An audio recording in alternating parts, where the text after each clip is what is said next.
Bhagavad Gita is regarded around the world as a most valued literary treasure. It is a book of answers that was spoken by God to man. At the height of distress,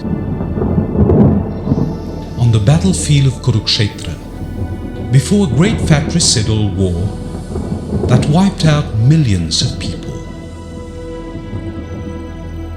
Lord Krishna revealed to his friend Arjuna all that a person needs to know in order to realize God.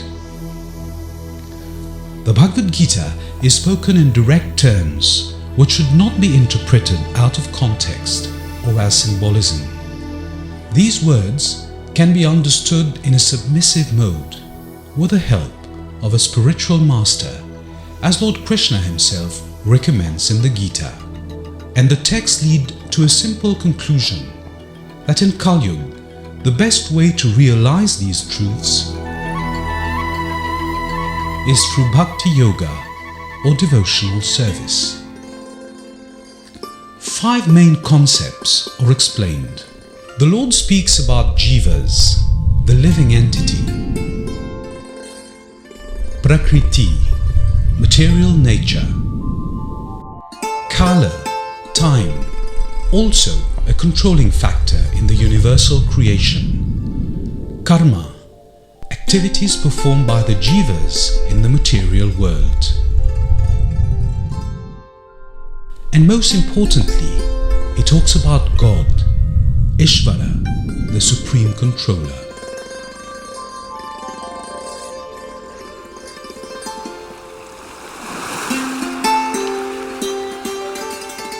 Who am I?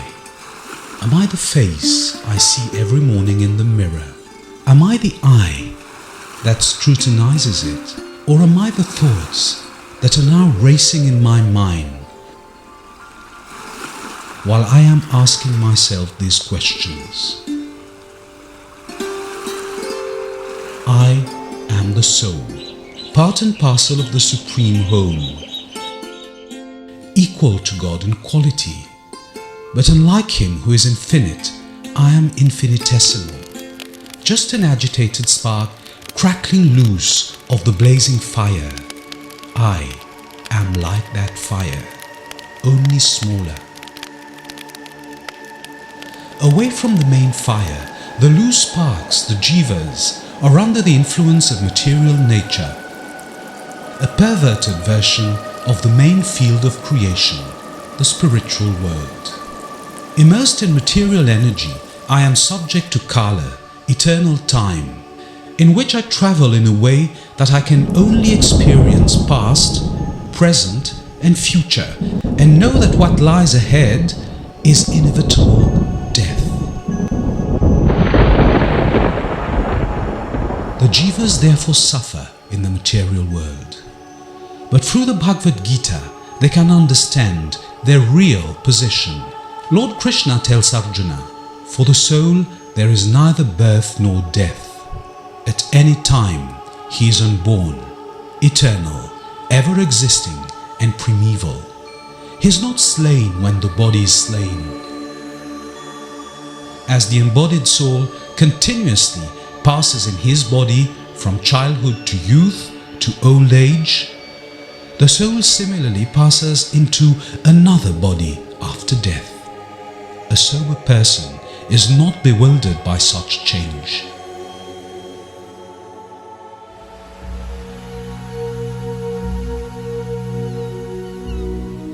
Spirit is the superior nature of God, the basic field of creation.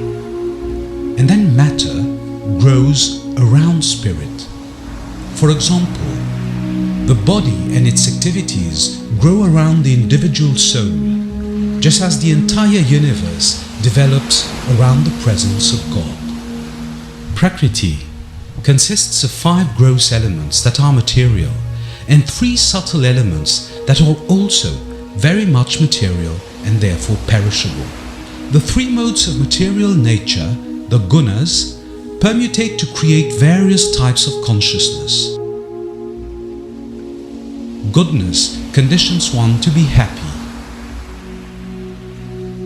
passion makes one attach to the fruits of action. In the mode of ignorance leads one to madness. All three modes bind the living entity to cycles of birth and death, but he can be liberated. Lord Krishna says, those who have surrendered unto me can easily cross beyond it.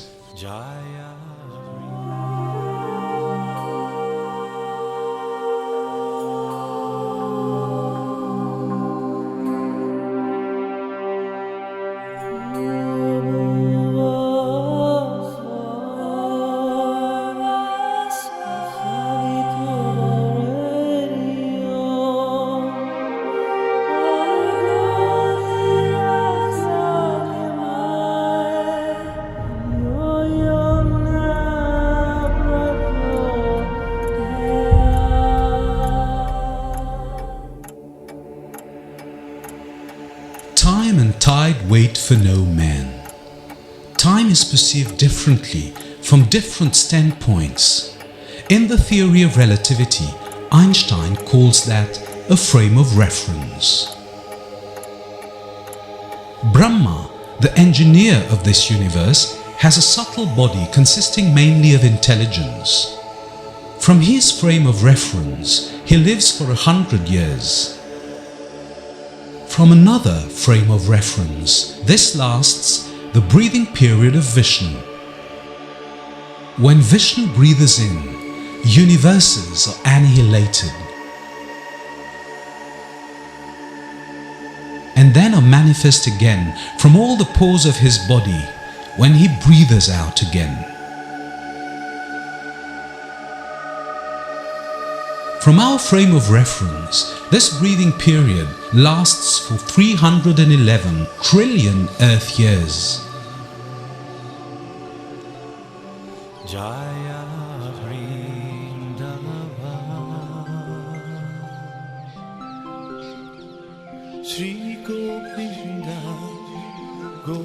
Krishna transcends material nature and is therefore beyond time and beyond space.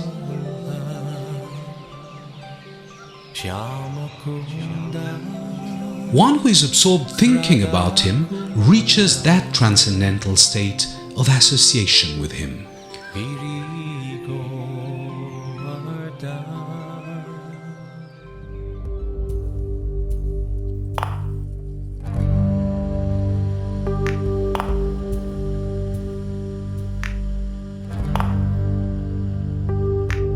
One of the most basic laws of physics states that to every action there is an equal and opposite reaction.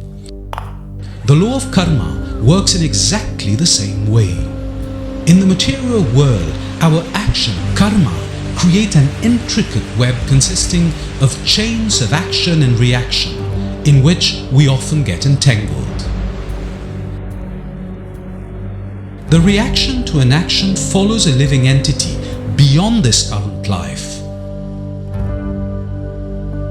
A jiva would therefore be wise to use his lifetime judiciously. The type of consciousness he creates, the types of desires he develops, would generate the corresponding bodily envelope for the next life in which he would enjoy and suffer depending on his past deeds. Karma, good deeds, promote one to a better life. Vikarma, bad deeds, demote. Akarma, on the other hand, is action performed under the guidance of the Lord or of his representative, and transcends both good and bad and leads to liberation. Lord Krishna tells Arjuna, one who performs his duty without attachment, surrendering the result unto the Supreme, is unaffected by sinful actions, as the lotus leaf is untouched by water.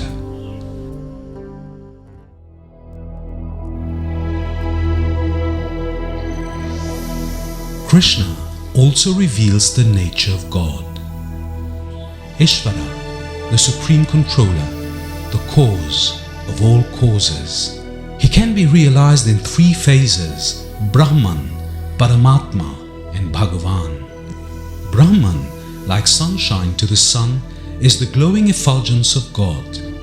His energy maintains everything. It is the heat in fire, the taste in water, the light of the sun and moon. People who are not able to understand the superior nature of God seeks Him in this impersonal dimension. This path to God realization is fraught with difficulties, as what they seek is only a partial and abstract aspect of God, not easy to grasp.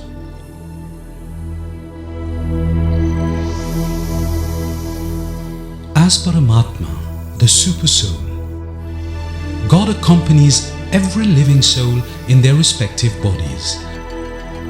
In all of the 8,400,000 species of material life, Paramatma, the Super Soul, supplies knowledge, remembrance, and forgetfulness as the Supreme Proprietor, the Supreme Witness, and the one who gives permission. The living soul can realize Paramatma by yoga, meditation, philosophical speculation, and karma yoga.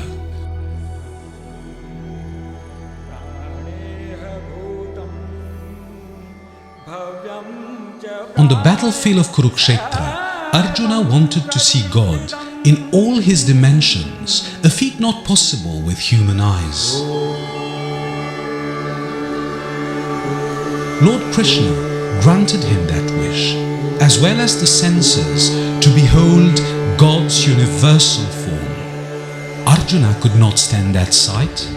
The Lord then returned to His personal form, Bhagavan, and appeased Arjuna, saying, "This form of mine you are seeing is very difficult to behold. It cannot be understood simply by studying the Vedas, nor by undergoing serious penances, nor by charity nor worship, only by undivided devotional service. Can I be understood as I am, standing before you, and thus be seen directly?"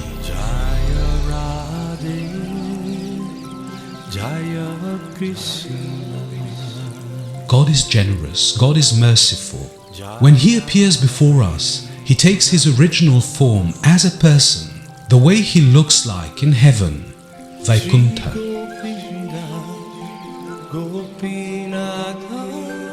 He is Shama Sundara, a form that is spiritual in nature, complete, absolute in all qualities.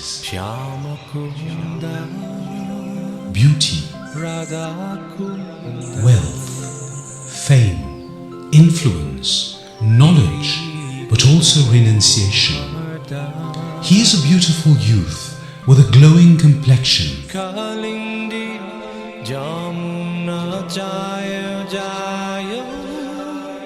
He has the color of the rain clouds.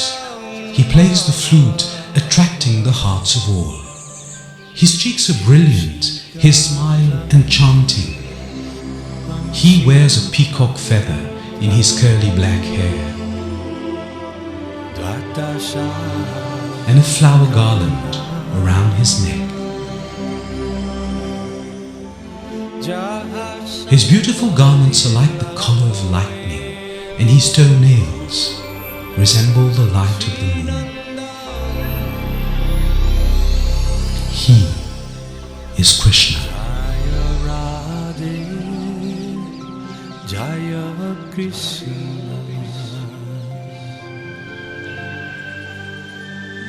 The supreme knowledge contained in the Bhagavad Gita was transmitted 5,000 years ago to Arjuna. And since then, it has been brought to us through an unbroken chain of self-realized spiritual masters by His Divine Grace A.C. Bhaktivedanta Swami Prabhupada.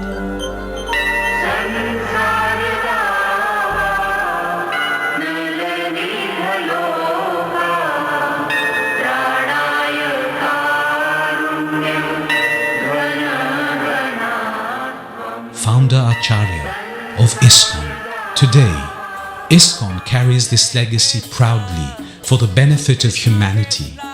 Srila Prabhupada's version of the Bhagavad Gita as it is is the most widely read version of the world's most precious literary heritage.